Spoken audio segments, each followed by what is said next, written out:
Mesdames, Messieurs, bonsoir, bienvenue à cette grande édition d'information sur la télévision Labari. En marge du deuxième tour de la présidentielle du 21 février prochain, l'ambassadeur de France au Niger a rencontré les deux candidats, Alice Mahaman Ousmane du RDR Tchangi et Mohamed Bazoum du PNDS Tareya. Une rencontre qui a suscité un commentaire de l'acteur de la société civile, Moussa Tchangari. On l'écoute. Ça a été fait de façon ouverte, n'est-ce pas? Puisque bon, c'est eux-mêmes qui ont fait la publicité donc à ces rencontres-là avec les candidats. Je pense que peut-être ils essayent aussi de porter un certain message, n'est-ce pas, vis-à-vis de l'opinion, montrer que bon, il y a deux candidats et que bon, pour eux peut-être c'est la même chose, quel que soit celui qui va gagner. Ils ont peut-être voulu montrer qu'ils ne sont pas un candidat de manière spécifique et qu'ils parlent avec tout le monde. Bon, vous savez qu'il y a un enjeu pour la France à avoir cette communication, de montrer que bon, il y a deux candidats et qu'ils n'ont peut-être pas de préférence, qu'ils parlent avec tout le monde. Parce que pendant un moment, les gens disaient que oui, bon, il y a un candidat de la France, etc. Vous savez, il y a quelques temps avant, le président était en France et le candidat du PNDS était également en France. Des gens ont essayé de dire que dans l'opinion, en tout cas, il y avait des analyses, des critiques, etc., disant que bon, ben, ils sont allés parler des élections en France avec les autorités françaises, avec lesquels donc le régime a des rapports plus que poussés, n'est-ce pas? Donc tout le monde a pensé ça et maintenant donc ici concrètement l'ambassadeur prend le relais pour montrer qu'en fait il parle avec tout le monde. Bon, ce qu'il y a à retenir, ce qui doit intéresser les Nigériens, c'est aussi de savoir en fait quelles sont les positions des différents candidats, notamment de deux qui restent, sur la question de nos rapports avec la France. Sur des questions comme la présence des forces militaires étrangères de façon générale et françaises en particulier. Sur la question de l'exploitation de nos ressources par les entreprises françaises, etc. D'une certaine manière, on connaît un peu ces positions-là. Moussa Tchangari, que vous retrouverez plus en détail en partie magazine de ce journal. Le renouveau démocratique pour la République RDR Tchangi a réagi après l'annulation du débat face à face entre les candidats à la présidentielle du second tour du 21 février prochain. Pour le porte-parole du candidat de RDR Tchangi, ce débat est un non-événement. Le reportage est de Hassan Saleh Mustafa et Abdullah Serseidou. C'est dans une correspondance du Conseil supérieur de la communication CSC en date du 8 février 2021 que l'organe de régulation des médias a notifié l'annulation du débat face à face prévu entre Mohamed Ousmane, candidat du RDR Tchangi, et Mohamed Bazoum, candidat du PNDS Tareya pour l'élection présidentielle deuxième tour du 21 février prochain. Motif annoncé par le CSC, Mohamed Ousmane n'a pas répondu aux lettres numéro 0017 et 0018 PC-SC-SG en date du 1er février 2021. Pour le porte-parole de Mohamed Ousmane du RDR Tchangi, leur candidat n'a pas répondu pour la simple raison. On ne peut pas obliger un candidat de répondre. Il a le choix de répondre de oui ou de non. Nous sommes en démocratie. Et ce n'est pas le candidat d'en face qui va choisir la date du 8 pour venir nous dire que lui, il est prêt le 8. Est-ce que nous sommes prêts le 8? On doit normalement répondre par rapport à ça. Nous ne sommes pas prêts pour le 8 parce que le calendrier de son excellence Mohamed Ousmane ne lui permet pas le 8 pour entrer le débat là. Mais le candidat du pouvoir, alors il a donné la date du 8. Voilà comment les choses sont. Le calendrier de notre candidat ne lui a pas permis de prendre part à ce débat pour le choix du candidat du pouvoir. On fait les polémiques comme si, c'est-à-dire nous avons peur d'un débat. On a peur d'un débat par rapport à quoi? Est-ce que leur régime, leur gouvernance, est-ce que ça nécessite même un débat? Le citoyen est déjà édifié par rapport à ça. Le choix est déjà fait. Ce peuple qui aspire au changement n'a même pas besoin d'un débat. Le débat est déjà fait pendant 10 ans. Ça suffit, tout le monde est édifié. Et même pas ça, c'est la date dont l'adversaire avait choisi. Ça ne nous arrange pas. En ce moment-là, voilà pourquoi on n'a pas répondu. Donc il n'y a aucune obligation de répondre. Il n'y a aucune peur d'un candidat en face, dont on a beaucoup de choses à dire sur lui. Si toutefois le débat, c'est le CC qui dit non, on n'a pas répondu. Évidemment, on n'a pas répondu. Le CC a raison, on n'a pas répondu. Mais pourquoi on va répondre au rendez-vous qui n'est pas du CC, sur le rendez-vous du candidat qui dit qu'il est prêt le 8 ? Est-ce que le 8, nous sommes prêts ? Pour Doud Rahama, ce débat face à face annulé n'a pas sa raison d'être. Les Nigériens sont d'ores et déjà édifiés sur la gestion du régime en place, a-t-il ajouté. Nous avons un calendrier bien déterminé pour voyager. Nous sommes en campagne. Nous avons un calendrier qui ne nous permet pas de répondre pour le 8. C'est tout. Une autre date, est-ce qu'on nous a proposé une autre date ? Évidemment non. Ils ont seulement maintenu parce que le candidat en face, le candidat du pouvoir a proposé la date du 8, le rendez-vous du 8, pour dire non, on n'a pas répondu. On ne va pas répondre à l'injonction d'un candidat, on répond au CC. Un 1er février, ils ont envoyé la correspondance qu'il veut tenir un débat face à face entre les deux candidats. Et entre-temps, le candidat du pouvoir dit non, il est prêt pour le 8. Ce n'est pas à lui de proposer la date. La date, c'est consensuel, j'espère. Si j'ai bien compris l'esprit de la lettre. Non, pas s'occuper de ce qui dérange. Le peuple qui a compris et qui aspire au changement.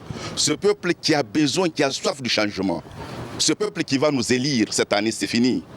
On va en finir avec ce régime. Voilà, maintenant, ils sont dans la débandade. Pour parler, c'est-à-dire d'un débat, un débat face à face. C'est quoi un débat face à face ? Si ça n'a pas eu lieu, c'est quoi ? Ce débat, ça va porter quoi ? Ce n'est pas le débat qui est important. C'est leur manière de gouverner ce peuple-là. De comment ils ont gouverné ce peuple. Et donc le peuple va leur répondre dans les urnes, Inch'Allah. Ce débat face à face entre deux candidats qualifiés pour le deuxième tour de la présidentielle du 21 février prochain est prévu par les dispositions de l'article 10 de la décision numéro 033/P/CSC du 6 octobre 2020. Poursuite de la campagne du candidat du PNDS Taria, ce matin, Bazoum Mohamed a été à Agadez où il a tenu un géant meeting. Plus de précisions avec nos envoyés spéciaux Abdou Nasser Dantoufou et Sadou Doumi.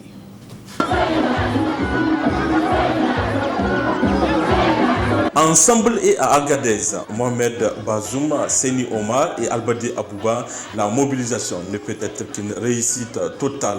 Comme à jamais, la capitale de l'Aïr a vibré au rythme du slogan « C'est Bazoum ».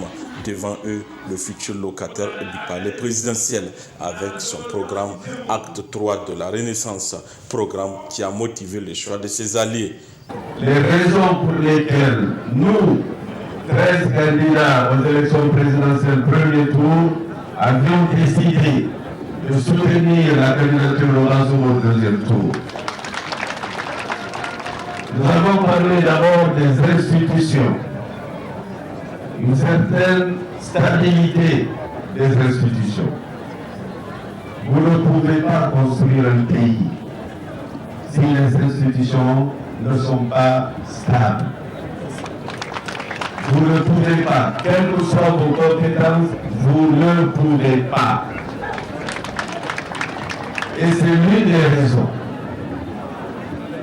La deuxième raison, il s'agit de quelque chose qui est très cher à nos différents partis signataires et qui devait être aussi très cher à l'ensemble des Nigériennes et des Nigériens. Il s'agit de l'unité nationale. En terrain conquis, le candidat de la coalition Bazoum 2021 revient sur son programme de société fort de plus de 13 000 milliards de francs CFA.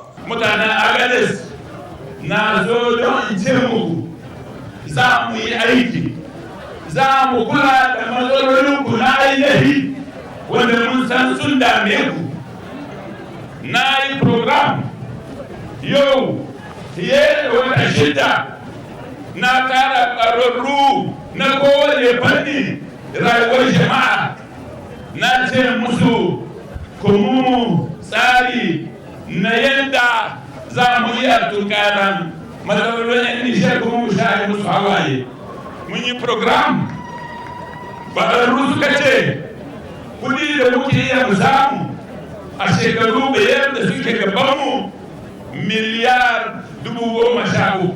zance na biyu wanda nike yi so yi ya shafi hanyoyi abin da kuka sani matsalan hanya ta ci mu mutuwa goriya san da muka zo mulki yau mun kare hanya mai zuwa na tiri muna da kudi da za mu yi hanya tiri ta da bisa da kanu za ni kula. Pour simple rappel, législative, Bazoum Mohamed et Ali obtient 7 sièges sur les 7 prévus au titre de la région de Difa et les 3 premières places en termes de suffrage aux élections présidentielles premier tour reviennent à Bazoum Mohamed et Ali. Prochaine étape pour ce périple de la campagne électorale, Difa, la capitale du manga. La Commission électorale nationale indépendante CENI a organisé le 10 février une réunion avec les acteurs de la société civile et les responsables des médias. L'objectif a été de faire le point sur les scrutins du 13 et du 27 décembre 2020. Face à certaines difficultés, des solutions ont été développées, notamment une application sous Android. Des détails dans cet élément du studio Kalangu. Le 10 février 2021 se tenue une rencontre d'information et d'échange entre la Commission électorale nationale indépendante, les organisations de la société civile et les responsables des médias. Une rencontre organisée pour faire le point sur le déroulement des scrutins du 13 et 27 décembre 2020, mais aussi pour présenter les réponses apportées par la CENI pour accompagner les processus électoraux. C'est dans ce contexte qu'une application Android a été mise au point. Pour Salif Harouna Moussa, chef du service cartographie et recensement, cette application permet de traiter plus rapidement certaines demandes. Alors pour que ça aille vite et pour que ça ne soit pas problématique dans le sens de la prise en charge de demande, nous avons bien voulu automatiser, c'est-à-dire mettre en place un système qui va automatiquement prendre en compte ces demandes. C'est dans ce sens que nous avons mis en place cette application que vous avez vu que nous vous avons présentée pour prendre de bout en bout la demande. L'application c'est CENI Niger. Il suffit d'aller sur le Google Play Store là et taper CENI Niger, ça sort, vous téléchargez et automatiquement vous l'installez, vous avez accès à l'information. Et ce n'est pas que les résultats sur cette application, vous avez accès à vos données sur le fichier, dans le fichier de vos données nominatives qui sont dans le fichier. Vous avez accès à un certain nombre de textes réglementaires que la CENI a eu à produire. Vous avez aussi accès à l'ensemble des partis politiques, leurs adresses, etc. Cette application a été très utile parce qu'elle a permis à certaines personnes d'avoir le numéro, le bureau de vote, d'aller chercher leur carte automatiquement. Donc ceux qui ne peuvent pas aller sur le site web, ceux qui ne peuvent pas écouter l'information à la radio, ceux qui ne peuvent pas aller chercher l'information, s'ils sont en possession d'un téléphone Android, ils peuvent télécharger CENI Niger et ils ont l'application. Un processus de numérisation qui devrait s'élargir sur d'autres services. Je disais tantôt qu'enfin nous sommes en train de produire d'autres services dont la GED. La GED, c'est la gestion électronique des documents. Nous voulons constituer une mémoire institutionnelle, numériser tous les documents de la CENI pour que ça puisse être consulté par les chercheurs. Vous avez entendu le président, par les chercheurs, les étudiants, etc. Et c'est ce que nous sommes en train de faire.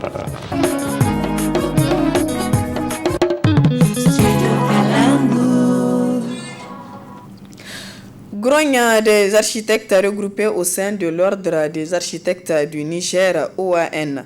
Ces architectes fustigent et dénoncent le fait qu'ils ne soient pas associés dans la construction de certains édifices, mais aussi le non-respect de certaines promesses faites à leur égard. Le reportage est de Adam Ousmane. Au nombre de 138 exerçant dans 49 cabinets, les architectes nigériens se sont organisés en ordre reconnu par une loi datant du 20 juin 1997. Concepteur de plans et décorateur d'édifices, l'architecte joue un rôle primordial dans l'embellissement du cadre de vie. Avec le programme de modernisation de la capitale dénommé Niamey-Niala, nombreux sont les concitoyens qui pensent qu'il s'agit là du printemps des architectes, qui pourtant disent faire face à une situation de non-respect de certaines dispositions de la loi régissant ce corps. On constate depuis un certain nombre d'années que cette loi n'est pas respectée, et principalement par ceux qui sont en charge de faire respecter la loi, à savoir l'État et l'ensemble des collectivités, principalement dans le cas du Niger. Il s'agit de la ville de Niamey qui initie un certain nombre de projets sans pour autant que les architectes locaux soient associés, ou encore différents ministères, différentes structures publiques. L'Ordre des architectes sensibles à cette situation a eu à faire des interpellations à plusieurs reprises, au travers de lettres, au travers de rencontres, jusqu'au plus haut niveau. Nous avons été amenés à solliciter des rendez-vous pour pouvoir défendre cette position. Nous constatons, après 3 ans de mandat, que la situation que nous avons trouvée reste la même.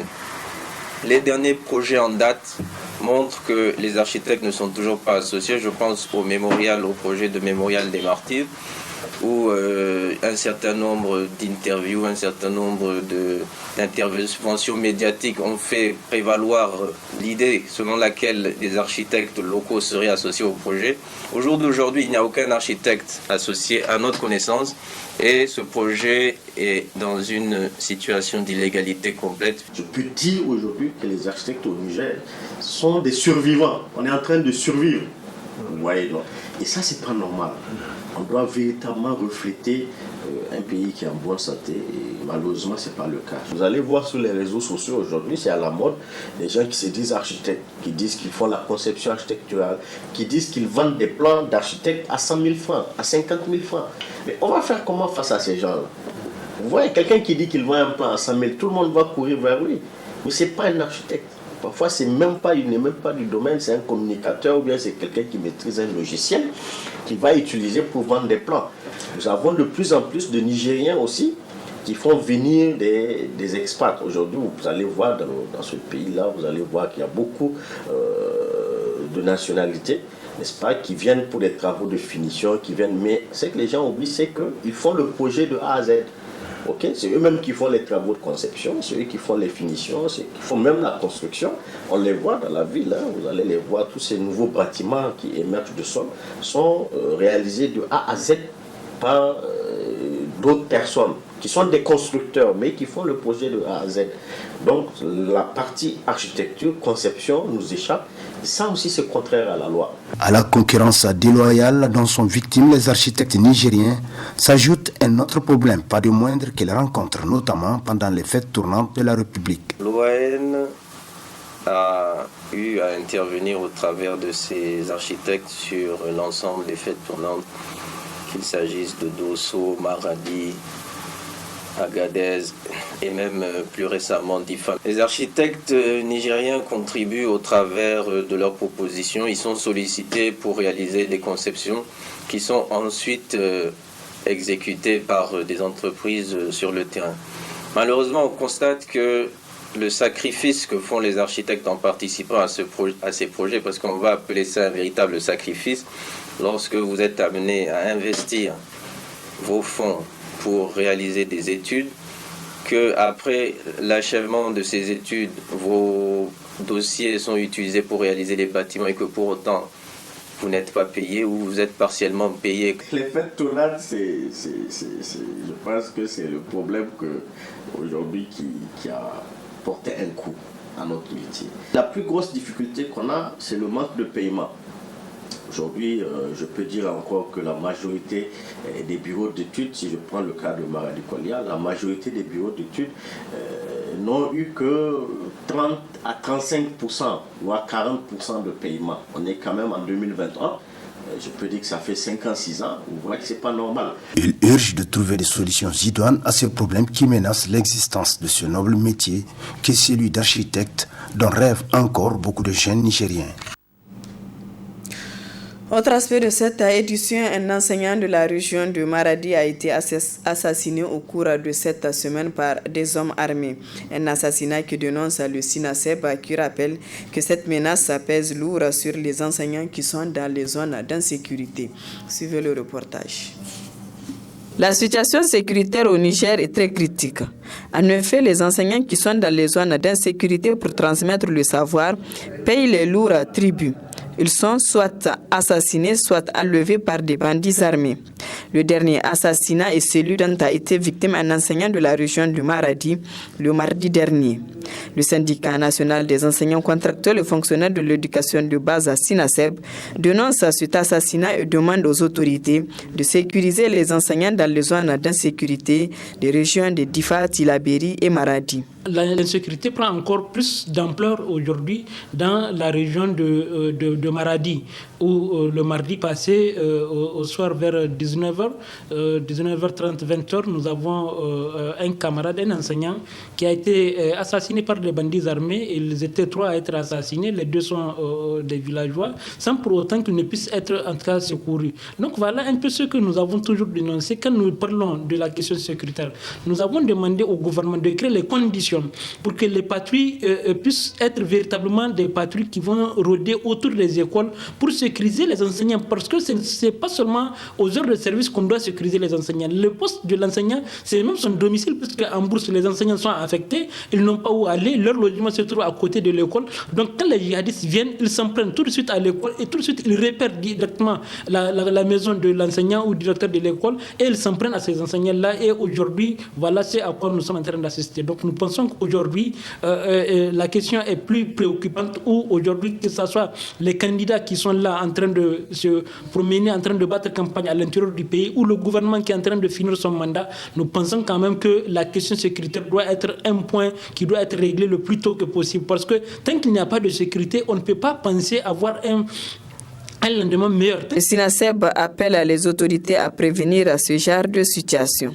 Malgré tout ce que nous avons comme dispositif, tout ce que l'État nous a annoncé comme dispositif sécuritaire, comme en cas appareil de surveillance du territoire, et qu'on dise que malgré l'interdiction des motos dans ces régions-là, que les bandits continuent à se promener sur des motos et n'ont jamais été inquiétés. Voilà ce qui nous fait mal. Et c'est dans ces conditions que les enseignants sont en train de travailler. Et l'administration fait quoi? L'administration n'intervient que lorsque les dégâts sont posés. Lorsqu'il y a des dégâts, c'est en ce moment que l'administration demande aux enseignants ou aux autres qui ne sont pas victimes de se replier. Mais on aurait pu créer les conditions pour le faire bien avant. Il faut sécuriser les zones. Et si l'État pense qu'il est de l'incapacité de pouvoir sécuriser ces zones, mais il faut sécuriser les enseignants en les déplaçant. Dans certaines régions, ça a été fait. Quand je prends la région de Difa, là où les zones d'insécurité ou les zones qui sont plus exposées, on a fait en sorte que les enseignants se retrouvent dans des meilleures zones, plus sécurisées, et c'est le matin qu'ils partent, ils font cours et ils reviennent, et donc ils reviennent passer la nuit dans les villages où la FDS en tout cas continue à faire la patrouille. Un peu de la région de Tilaberi aussi, c'est la même chose. Ce qui nous intéresse, c'est de créer les conditions pour que ça ne puisse pas arriver. Créer les conditions pour que l'enseignant dans l'exercice de ses fonctions ne puisse pas être inquiété. Au vu de ces assassinats et enlèvements, les enseignants qui sont dans les zones d'insécurité risquent de déserter pour sauver leur vie. Le syndicat des pharmaciens, médecins et chirurgiens dentistes Saint-Famed a suspendu son mot d'ordre de grève d'une semaine car l'une de ses revendications a été prise en compte, la mise en solde de nouveaux médecins recrutés à la fonction publique. Le reportage est de Balkissa Tahirou et Ibrahim Abdou. Les nouveaux médecins recrutés à la fonction publique vont désormais percevoir leur salaire après 7 mois sans être payés. Ils ont été mis en solde à partir de ce mois de février. Le syndicat des pharmaciens, médecins et chirurgiens dentistes Saint-Famed retire son mot d'ordre de grève de 120 heures, prévu pour la semaine prochaine. À partir du 3 juillet, tous ces médecins-là ont été affectés à leur poste de travail. Ils sont restés, mais malheureusement, le gouvernement ne s'est pas soucié de leurs conditions de vie. Et ils ont fait 8 mois sans être mis en solde, ce qui nous a amené à déposer un premier préavis de 48 heures pour un avertissement le mois de janvier. Après ça, on a encore conduit un autre de 72 heures et il s'est avéré qu'avant que le préavis arrive à son terme pour l'exécution, la mise en solde pour le mois de janvier était complètement terminée. Le 18, on a vérifié à la solde, ils ont déjà fini, ils ont transmis. Ce qui fait que le 19, on a fait une rencontre avec les autorités. Ils nous ont promis que le mois de février, ils vont opérer la mise en solde de ces 300 camarades. Nous, de notre côté, en tant qu'organe dirigeant, on les a dit, on leur donne jusqu'au 8. Donc, il s'est avéré que, ce fait, le 8 février, lundi passé, on a vérifié, il n'y a pas eu la mise en solde, ce qui a conduit à déposer automatiquement le préavis de 120 heures. Aujourd'hui, vers 13 heures, On a vérifié au niveau des services de la mise en solde. Il s'est avéré que le gouvernement a autorisé cette mise en solde. Donc à 15h, on a eu une rencontre avec les autorités du ministère de la Santé qui nous ont confirmé. Donc notre objectif, c'est la mise en solde de ces camarades-là. Pour les Saint-Famed, le combat n'est pas fini. Que tout le monde se prépare. Parce qu'aujourd'hui, vous n'êtes pas sans le savoir, notre système de santé, surtout les grands centres, c'est des coquilles vides, ils ne sont que l'image d'eux-mêmes, ils ne sont que de nom. Parce que quand vous allez venir dans un centre de référence et qu'il peut manquer un simple examen de radiographie ou un simple bilan sanguin pour permettre rapidement une prise en charge et que le système de santé doit être soigné. Et ça, nous allons le poser pour le gouvernement, pour que au moins partout où le Nigérien est, pour qu'il puisse être pris en charge de façon convenable et rapidement, parce que vous n'êtes pas sans le savoir, une perte de temps, c'est un mauvais indicateur pour une meilleure prise en charge. Le Saint-Famed a observé plusieurs mouvements de grève avant de trouver un terrain d'entente avec les autorités en charge de la santé, qui ont finalement mis les nouveaux agents dans leurs droits. Comme annoncé, place à présent à la réaction de l'acteur de la société civile, Moussa Tchangari, relativement à la rencontre entre l'ambassadeur de France au Niger et les deux candidats au second tour de la présidentielle. Très bonne réception. Des pays comme la France ne peuvent pas ne pas s'intéresser aux élections dans un pays qui fait partie de leur précaré et de surcroît dans un pays où en fait, ils ont beaucoup d'intérêts, parce que les intérêts de la France au Niger sont énormes. Bien entendu, il y a l'exploitation des ressources, mais on sait aussi qu'il y a les forces militaires françaises qui sont là. Et évidemment, il y a encore bien d'autres questions, comme la question de la migration, etc. Il y a donc des intérêts divers de la France ici. Donc s'il y a une élection dans un pays où ils ont autant d'intérêts, à moins que les acteurs eux-mêmes ne se montrent peu ouverts à des échanges, eux naturellement ils vont chercher à parler avec tout le monde, peut-être pour s'assurer s'il y aura une continuité ou pas, etc. Mais ils peuvent aussi être intéressés à discuter avec les candidats pour savoir si, évidemment, cette élection ne peut pas déboucher peut-être sur des problèmes qui peuvent réjaillir sur leurs intérêts. Donc, ils sont soucieux de ce qui se passe ici, pas forcément pour nous, mais au moins pour leurs intérêts. Et donc, ça a été fait de façon ouverte, n'est-ce pas? Puisque bon, c'est eux-mêmes qui ont fait la publicité donc à ces rencontres-là avec les candidats. Je pense que peut-être ils essayent aussi de porter un certain message, n'est-ce pas, vis-à-vis de l'opinion, montrer que bon, il y a deux candidats et que bon, pour eux peut-être c'est la même chose, quel que soit celui qui va gagner. Ils ont peut-être voulu montrer qu'ils ne sont pas derrière un candidat de manière spécifique et qu'ils parlent avec tout le monde. Bon, vous savez qu'il y a un enjeu pour la France à avoir cette communication, de montrer que bon, il y a deux candidats et qu'ils n'ont peut-être pas de préférence, qu'ils parlent avec tout le monde. Parce que pendant un moment, les gens disaient que oui, bon, il y a un candidat de la France, etc. Vous savez, il y a quelques temps avant, le président Issou était en France et le candidat du PNDS était également en France. Des gens ont essayé de dire que dans l'opinion, en tout cas, il y avait des analyses, des critiques, etc., disant que bon, ben, ils sont allés parler des élections en France avec les autorités françaises, avec lesquelles donc le régime a des rapports plus que poussés, n'est-ce pas? Donc tout le monde a pensé ça et maintenant donc ici concrètement l'ambassadeur prend le relais pour montrer qu'en fait il parle avec tout le monde. Bon, ce qu'il y a à retenir ce qui doit intéresser les Nigériens, c'est aussi de savoir en fait quelles sont les positions des différents candidats, notamment de deux qui restent, sur la question de nos rapports avec la France. Sur des questions comme la présence des forces militaires étrangères de façon générale et françaises en particulier. Sur la question de l'exploitation de nos ressources par des entreprises françaises, etc. D'une certaine manière, on connaît un peu ces positions-là. Pour ce qui concerne le candidat qui représente, on pourrait dire, le régime en place, ses positions sont connues, il a eu à l'exprimer, et puis il y a toute la politique qui a été celle du régime et qui n'a pas remis en cause ce régime qui les a fait venir, qui leur a donné tous les trucs de faveur, etc. Maintenant, peut-être ce que les gens savent moins, c'est peut-être un peu les positions de l'autre candidat qui, lui, est un candidat de l'opposition. Mais là également, je pense que de façon générale, les gens savent que sur la question de nos rapports avec les grandes puissances, que ce soit l'opposition ou la majorité au pouvoir, les positions sont plus ou moins les mêmes.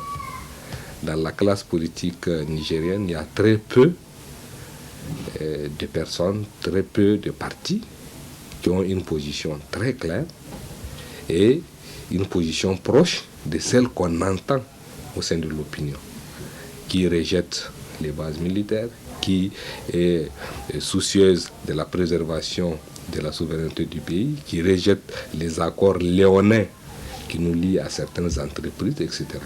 Mais ça, c'est dans l'opinion. Mais dans la classe politique, je pense qu'il y a très peu de personnes et de partis qui ont exprimé des positions qui correspondent aux aspirations des Nigériens sur ces questions-là. Donc, si maintenant, aujourd'hui, l'ambassadeur de France part parler avec tout le monde, histoire de montrer que pour eux, ils peuvent travailler avec n'importe lequel, je ne sais pas ce qu'il leur a dit, mais on peut penser que c'est un exercice qui vise à montrer ça. S'il le fait, eh bien, ça correspond aussi, dans une certaine mesure, à une réalité. Parce que effectivement, il n'y a pas un candidat qui menace leurs intérêts et un candidat qui est trop accroché et qui totalement chose. Bon, et ils ont des candidats qui peut-être ont chacun sa façon, chacun, etc. Mais dans le fond, ils n'ont pas affaire à personne qu'ils peuvent peut-être classer dans la case d'une personnalité politique ou d'un quelqu'un qu'il faut abattre, qu'il est généré totalement. Et de ce point de vue, je pense qu'ils ont raison. C'est aussi ce que je pense. Je ne pense pas qu'ils aient des gens qu'ils peuvent cataloguer comme des gens qui sont totalement opposés à leurs intérêts, sauf peut-être dans la société civile ou dans l'opinion d'une manière générale. Ils savent que leurs intérêts sont d'une certaine manière menacés. Et je pense qu'ils essayent de parler pour s'assurer que peut-être il ne se passera pas des choses qui sont susceptibles d'ouvrir la voie à une remise en cause de quelque chose. Voilà, donc c'est un peu ça. Vous remarquerez aussi que ils ont été très absents au moment où il y avait encore des tiraillements sur cette, avant les élections, c'est-à-dire il y avait quand même des discussions, etc. Peut-être par rapport auxquelles ils auraient pu intervenir, mais ils n'ont pas fait. C'est maintenant, ils essayent de choses. Et je pense que leur principale inquiétude, selon moi, porte sur l'après-élection et ce qui est susceptible peut-être de se passer. C'est ça qui peut-être aussi les inquiète. Au-delà du message qu'ils ont voulu porter, ça traduit peut-être aussi une certaine inquiétude. Voilà. Bon, mais moi c'est ce que je pense. Normalement, il y a une élection qui se fait. Ça devait se jouer entre des acteurs. Ce sont les Nigériens qui votent. Des chancelleries ne devraient peut-être pas s'intéresser à ça. Mais bon, ça on peut le dire. Mais on sait que c'est impossible que des gens qui ont des intérêts ne s'intéressent pas à nos affaires. Ils ont des intérêts ici. Si nous, c'est à nous de savoir ce qu'on veut, hein, et d'avoir l'attitude qu'il faut. N'est-ce pas? Si on laisse une fenêtre, voire une porte grandement ouverte, ben les gens, les chancelleries peuvent même décider de qui doit être à telle place. N'est-ce pas? Ils peuvent même se substituer au peuple souverain, aux électeurs, pour faire des choses. Mais ça, c'est nous. Si on n'ouvre pas, on ne donne pas l'opportunité aux gens, eh bien, ils ne s'intéresseront. Mais les gens, eux, ça montre qu'eux, ils savent ce qu'ils veulent. Ce n'est pas chez eux que ça se passe. Ils ont des intérêts. Ils estiment qu'ils ne peuvent pas regarder les gens faire aller dans le sens qu'ils veulent. Ils essayent de se gérer. Ils essayent de montrer de l'intérêt. Voilà, c'est pas nouveau. Et je pense que de tout temps, ce genre de choses se font. Et parfois, c'est aussi les gens qui vont vers eux. Les gens eux-mêmes, ils ont l'habitude d'aller vers eux pour leur exposer leurs problèmes et leur demander parfois donc de prendre position sur telle ou telle question, d'user de leur influence, etc. C'est aussi une sorte de tradition dans nos pays. Mais je veux dire, des représentants de la diplomatie occidentale, que ce soit française ou autre, s'intéresser à des élections dans nos pays, au fond, ça n'a rien de nouveau, ça n'a rien de véritablement surprenant. Même des pays, dans des pays où, comment dirais-je, des pays plus forts que le Niger, on a vu ces choses-là se faire. Rappelez-vous des élections au Nigeria, n'est-ce pas? On a vu par rapport aux élections au Nigeria, le Nigeria qui est quand même, on pourrait dire, la première puissance africaine. On a vu quand même que diverses puissances, notamment les États-Unis et d'autres, s'intéressaient à cette élection-là.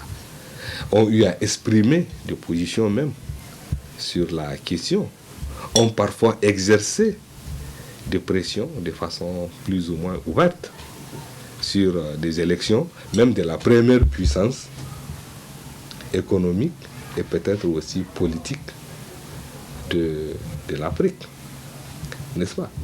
Bon, des pays comme le Niger, comme on le dit en Hausa, c'est carrément al-haki, quoi. Même des pays plus puissants, ces gens-là ont parfois eu le culot, en tout cas le truc de s'intéresser et de montrer que ils souhaitent ceci ou cela. Mais, comme on dit en Hausa aussi, parfois, eux là, on sait qu'ils vont s'intéresser. Et la question de fond, ce qui doit nous intéresser, est-ce que nous avons dans notre classe politique, est-ce que nous avons des candidats qui sont réellement soucieux de la préservation de la souveraineté de nos pays, des candidats qui vont vraiment, une fois même au pouvoir, qui vont se battre pour que nos pays soient réellement souverains et que nous décidions de nous-mêmes de ce que nous devons faire. Est-ce que cette idée est encore une idée forte dans la classe politique, l'idée de la souveraineté, etc., ces choses-là? Et c'est surtout ça qui doit nous préoccuper. Et de ce point de vue, en fait, ils peuvent, même s'ils ne viennent pas s'ingérer, c'est-à-dire la dépendance, elle est aujourd'hui dans l'esprit des gens. C'est dans la mentalité et c'est fortement ancré dans la mentalité d'une bonne partie de la classe politique que nos pays ne peuvent pas s'en sortir sans ceci ou cela. N'est-ce pas? Donc, comme on dit, les gens ont donné déjà le coup. C'est en Hausa, on dit Ami Kawea. Donc, en fait, maintenant, là, on est dans une dynamique, dans une logique, on pourrait dire, de servitude volontaire. Et le plus inquiétant, c'est d'abord ça. Que les autres veuillent bien s'ingérer dans nos affaires. qu'ils veuillent bien garder le contrôle sur pas mal de rouages, que ce soit de la politique ou des rouages économiques ou des rouages militaires, n'est-ce pas? Ça n'a rien d'étonnant. Ils nous ont colonisés, ils ont eu à faire déjà des choses. Si on laisse la porte ouverte, on sera encore colonisé pour les 100 ans ou les 200 ans à venir. Si cela se passe comme ça, nous aurions laissé faire, n'est-ce pas? Et on ne peut pas dire aux gens de ne pas rechercher leurs intérêts. Et ils pensent qu'ils ont intérêt à continuer à nous garder dans la position où nous sommes. Ils sont debout pour faire telle ou telle chose. Donc c'est pour ça, moi j'ai dit en tout cas, ça ne m'a pas surpris de voir l'ambassadeur de France faire le tour. Et ça c'est ce qu'on a vu. Et peut-être qu'il y a plus que ça. Et j'imagine qu'il n'est peut-être pas le seul à s'intéresser. Et peut-être que même d'autres s'intéressent à ce qui se passe chez nous. Et d'une certaine manière, pour de bonnes ou de mauvaises raisons, c'est normal que ce qui se passe au Niger intéresse beaucoup de monde. Pour diverses raisons. Les gens qui devaient même le plus s'intéresser, c'est peut-être nos voisins immédiats. Parce qu'ils doivent se dire que oui, si les choses se passent bien, c'est bien. Peut-être pour eux. Si ça se passe mal, ça peut avoir des répercussions sur l'ensemble de la région, etc. N'est-ce pas? Et du reste, on parle que ça. Mais on sait que nos politiques, c'est eux-mêmes qui travaillent à intéresser l'extérieur. Vous avez aussi vu quand même que les candidats font des déplacements à l'extérieur. Ils essaient d'aller parler avec des chefs d'État, avec d'autres partis à l'extérieur, avec des opérateurs, etc. Qu'est-ce qu'ils cherchent? Parfois, on sait que c'est pour aller chercher l'argent en vue des élections. Tout le monde sait que depuis le début de la démocratisation, le financement des campagnes repose sur des ressources que les gens font rentrer de l'extérieur.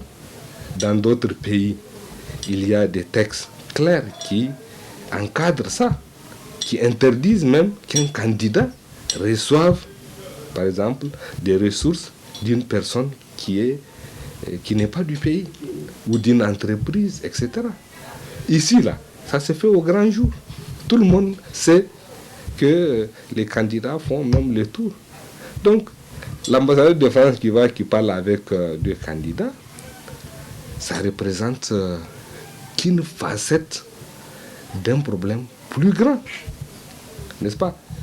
De cette absence-là de quichen quelque chose. Donc les gens, ils sont au marché. Dès qu'il y a des élections, tout le monde sait que c'est de l'extérieur, parfois, que les gens vont aller chercher des ressources. Et ce n'est pas aujourd'hui que ça a commencé depuis très longtemps. Des candidats font le tour. À partir de ce moment-là, il s'établit entre des candidats et leur soutien extérieur. Ça peut être des États, ça peut être des personnes, ça peut être des entreprises. Il s'établit des rapports qui créent des obligations. N'est-ce pas? Ça, là, on sait. On devait aussi se soucier de ça. Comment on en est arrivé là? Tout le monde sait que financer une campagne, ça coûte des ressources. Maintenant, on ne fait pas de réformes pour que le jeu politique soit moins basé sur l'argent que nous, on n'a pas et qu'il faut aller chercher ailleurs, au prix de je ne sais quoi. Et quoi, tout le monde sait. Mais c'est qui décide de la question du financement public de la vie politique? Ce sont les partis, ce sont les mêmes gens là qui aujourd'hui sont en train de faire le tour du monde pour chercher des trucs. Ben, c'est eux, non? Ils ont le couteau, ils ont la viande. Ils pouvaient se couper eux-mêmes un gros morceau qui leur éviterait d'aller squatter dans les salons des autres pour avoir l'argent et venir faire campagne ici. Pourquoi ils ne font pas ça? Pourquoi ils ne font pas ça? Parce que pour eux, c'est mieux comme ça que de recevoir des ressources publiques. Parce que si c'est à partir des ressources publiques que la vie politique est financée, il va falloir rendre des comptes, etc. Et ça ne donne pas à certains le pouvoir qu'ils ont aujourd'hui, puisque c'est l'argent public qui finance la vie politique, la vie publique. Eh bien, tu ne peux pas te vanter de l'argent que tu apportes pour faire fonctionner le parti. Mais maintenant, les gens sont contents, ils ont des réseaux, des relations, etc. C'est eux qui cherchent l'argent. Même si tu as toutes les qualités du monde, quand on va vous aligner, on dira, bon, qui est celui qui peut apporter de l'argent? On va dire, ah, lui, il a plus de réseaux au Niger et ailleurs pour amener de l'argent.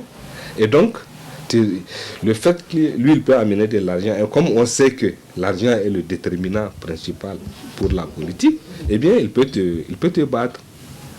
Voilà ce qui peut se passer et voilà ce dans quoi on s'est installé. Donc, notre affaire, on a accepté qu'elle ne soit pas seulement notre affaire, qu'elle soit l'affaire aussi des autres, parce qu'on n'a pas mis les règles qu'il faut pour que cette affaire-là reste notre affaire et que quelqu'un d'autre ne puisse pas avoir de l'influence là-dessus. Et pour finir, je rappellerai que quand tu n'as pas mis des règles et quand tu n'as pas le souci, eh bien, une élection dans un pays, ça va toujours intéresser d'autres. On a vu les élections aux États-Unis. Les élections passées et les deux dernières élections. Celle qui a vu venir Trump et celle qui l'a vu partir. Vous savez qu'un des débats aux États-Unis, c'était la question des ingérences russes dans les élections. Et on parlait d'ingérence russe dans les élections aussi par rapport à d'autres pays. N'est-ce pas? Bon, vous voyez, les États-Unis, c'est censé être la première puissance mondiale ou la deuxième après la Chine. N'est-ce pas? Leurs élections constituent un enjeu pour le monde entier. Et tout le monde essaye autant que possible des choses. C'est eux qui essayent de mettre des règles. Les Russes ont essayé, selon ce qu'ils disent en tout cas, d'influencer leurs élections. Donc ça là, ça peut se passer partout, d'une manière ou d'une autre. Ça marchera là où les portes et les fenêtres sont ouvertes. Et ça marchera moins bien là où les portes et les fenêtres sont fermées. Nous, comme tout est ouvert, eh bien, tout est possible. Et c'est la faute à qui? Je pense que c'est de notre faute. Nous qui pensons que les gens vont nous laisser tranquilles. Les gens ne nous laisseront pas tranquilles. Si nous ne savons pas ce que nous voulons, eh bien, on va retrouver les gens dans nos lits.